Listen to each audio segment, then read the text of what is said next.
بسم الله الرحمن الرحيم. ولقد آتينا لقمان الحكمة أن اشكر لله ومن يشكر فإنما يشكر لنفسه ومن كفر فإن الله غني حميد.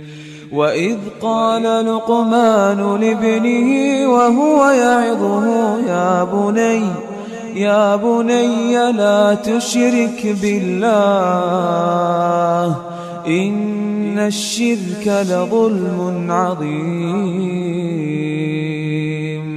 ووصينا الإنسان بوالديه حملته أمه وهنا على وهن وفصاله في عامين أن اشكر لي ولوالديك إلي المصير. وإن جاهداك على أن تشرك بي ما ليس لك به علم فلا تطعهما وصاحبهما في الدنيا معروفا واتبع سبيل من أناب إلي ثم إلي مرجعكم فأنبئكم بما كنتم تعملون.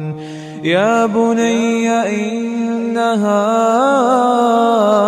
إن تك مثقال حبة من خردل فتكن في صخرة أو في السماوات أو في الأرض يأت بها الله إن الله لطيف خبير. إن الله لطيف خبير. يا بني أقم الصلاة وأمر بالمعروف وانه عن المنكر واصبر على ما أصابك إن ذلك من عزم الأمور. ولا تصعر خدك للناس ولا تمش في الأرض مرحا إن الله لا يحب كل مختال فخور. واقصد في مشيك واغضض من صوتك إن أنكر الأصوات لصوت الحمير.